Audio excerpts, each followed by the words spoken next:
Hey, welcome to Keto's Garage. Today we're going to make a quick video on how to weld our radiator for our LS swap.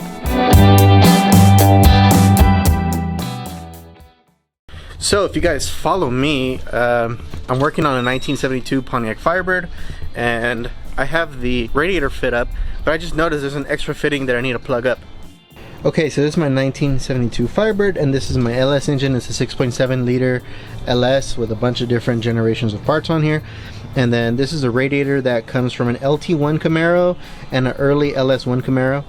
And as you can see, there's a small fitting right here that needs to be plugged up. And I have no idea where it goes. I don't really have a use for it, so we're gonna attempt to plug it up today.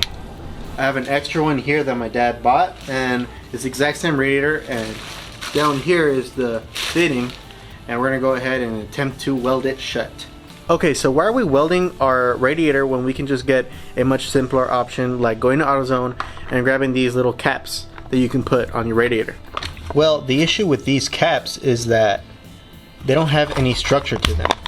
If we open one up, when you first install this, it's gonna work great. I mean, you're gonna put a hose clamp on here and you're gonna plug whatever you need to plug on your engine. The problem is that over time, these things deteriorate and they can randomly burst on you. You could see that in between right here, there's no such thing as braiding or any kind of reinforcement for this rubber cap. It's literally just made out of rubber. Okay, so we're gonna be setting up our radiator. And as you could see right here, this is the hole that we're gonna end up plugging up. And let me set this down so we can get started on it. Okay, what are we gonna be using to plug up this hole here? We're gonna be using these aluminum weld rods. And the cool thing about these is that these function under a low temperature so that you can burn these and melt them using a torch that you might have. So this makes this way easier for you to weld aluminum at home with no other tools other than a torch. And we're also going to be needing a little piece of aluminum to fill up this gap, and then we're going to be using this to seal it off. And the scrap piece of aluminum we're going to be using is just this aluminum that I picked up at Home Depot that I've been using for small little projects here and there. So I'm just going to be cutting off a little square here of this aluminum piece with a saw, and then we'll go ahead and fit it on there. We have our little piece, and all we need to do is round it off and make it kind of circular so it can fit right here. Okay, so I'm going to be using a bench grinder in order to file down this aluminum piece to a circular kind of shape. So I'm kind of slowly filing down so it kind of gets to the right exact height to just force in there with a little hammer. As you can see, I just tapped it in with a hammer and it's not going anywhere anymore. And now there's just some slight gaps around the edges, and that's what we're going to weld right now. Okay, so now we're going to start welding this on here. It's actually, what the instructions say, that it's actually going to be stronger than the base aluminum that we're welding it onto, so that's good news to hear.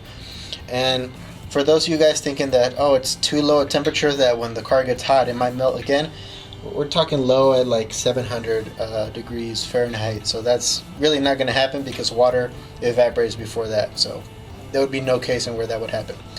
So we're going to go ahead and we're going to scrape this off a little bit to expose the aluminum that has not been oxygenated, because usually aluminum gets oxygenated and it no longer makes it bondable with this welding rod.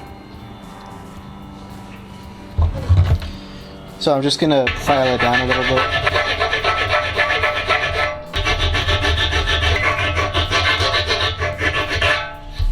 Okay, so we pretty much done that to our surface already.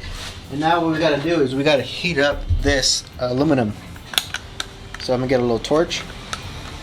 And we're just going to heat it up.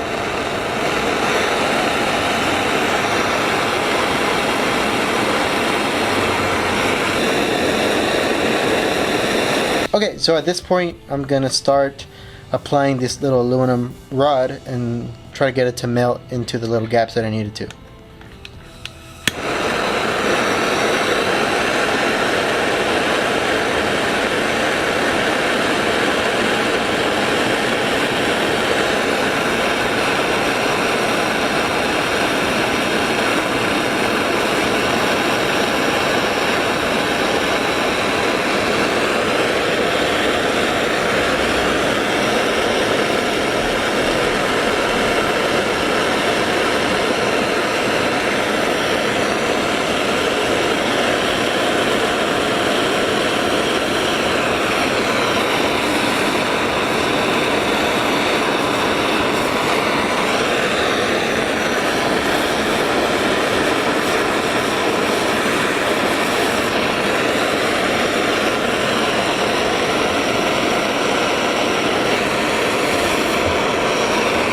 Oh shit.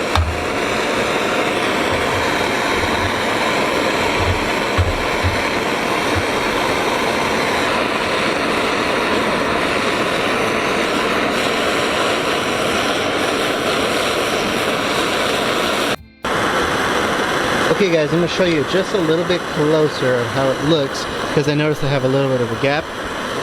So I'm going to see if I can do this with the camera right in front of me. And looks like it's hot, so I'm going to get an aluminum rod kind of close up. And you can see it's kind of molten. Oh, too much. So weird. I dropped some. That's perfect because it came out straighter anyway.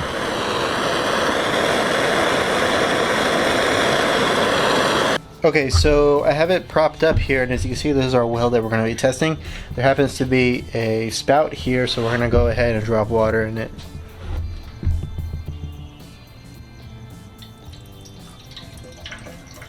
And as you can see, it's not leaking at all. So, success!